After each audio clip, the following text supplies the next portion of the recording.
जो मुस्कुरा रहा है उसे दर्द ने पाला होगा, जो चल रहा है उसके पाँव में छाला होगा। बिना संघर्ष के इंसान चमक नहीं सकता, जो जलेगा उसी दिए में उजाला होगा। संघर्ष क्यों बचे संघर्ष से? संघर्ष ही तो जीवन की आत्मा है। जितना कठिन संघर्ष होगा उतनी ही शानदार जीत होगी। एक बार एक किसान भगवान से बहुत ही नाराज हो गया। किसान बहुत मेहनती था, बहुत मेहनत से वह खेतों में अनाज उगाता, उसकी देखभाल करता, पर अक्सर उसकी फसल खराब हो जाती। कभी सूखा पड़ जाता, कभी बाढ़ आ जाती, कभी तेज धूप, कभी आंधी, कोई न कोई कारण बन ही जाता कि उसकी फसल खराब हो जाती। एक दिन वो किसान गुस्से में आसमान की ओर देखकर भगवान से कहा, हे ईश्वर, आपको लोग सर्वज्ञाता मानते हैं कि आप सब जानते हैं, कहते हैं कि आपके इच्छा के बिना एक भी पत्ता नहीं हिलता, पर मुझे तो लगता है कि आप छोटी सी छोटी बात भी नहीं जानते। आपको तो ये भी नहीं पता कि खेती बाड़ी कैसे करते हैं। अगर आप जानते होते तो हर समय जो बाढ़, आंधी और तूफान आते हैं वो कभी नहीं आते। आप नहीं जानते कि कितना नुकसान उठाना पड़ता है हम किसानों को। यदि आप मेरे हाथ में ये शक्ति दे दे कि जैसा मैं चाहूँ वैसा मैं मौसम कर दूं, फिर आप देखना मैं अन्न के भंडार लगा दूंगा।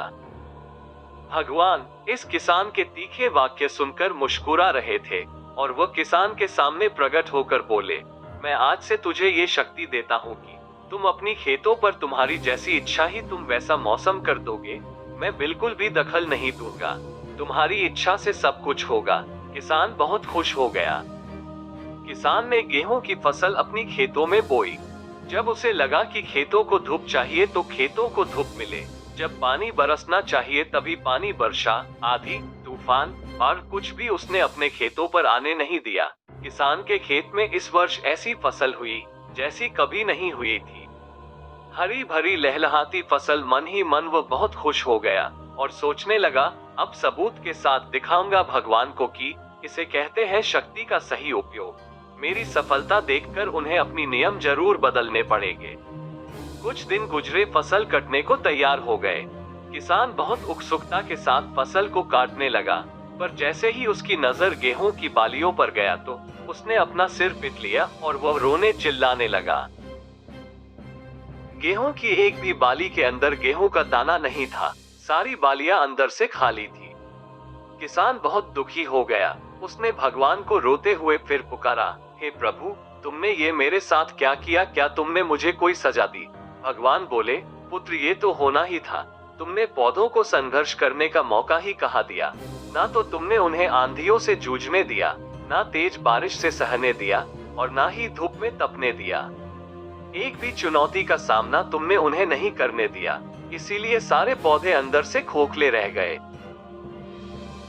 जब आंधी, तूफान, तेज बारिश और धूप पड़ती है तभी ये पौधा अपने अस्तित्व को बचाने के लिए संघर्ष करते हैं, और इसी संघर्ष से एक बल पैदा होता है जिसमें शक्ति होती है, ऊर्जा होती है, और यही ऊर्जा पूर्ति तेरे गेहूं के दानों की तरह जो नहीं फूटी। तूने उन्हें कठिन परिस्थितियों से गुजरने ही नहीं दिया जहां उनके अस्तित्व का जन्म होता। सारे बालियां इसीलिए खाली है, इसमें एक भी गेहूं का दाना इसलिए नहीं है क्योंकि तुमने अपने पौधों को संघर्ष कराया ही नहीं।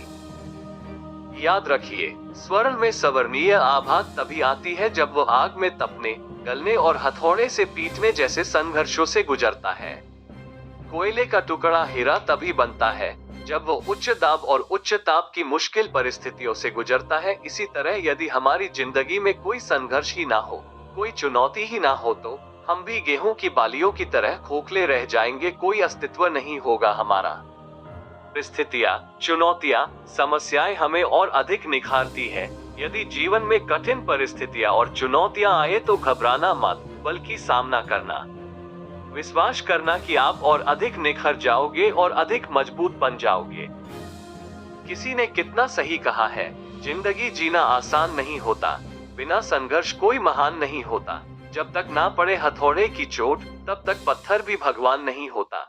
अगर आपको कहानी पसंद आई हो तो अपने आस पास के दोस्तों को जागरूक करें और आगे बढ़ने की प्रेरणा दें। जय हिंद।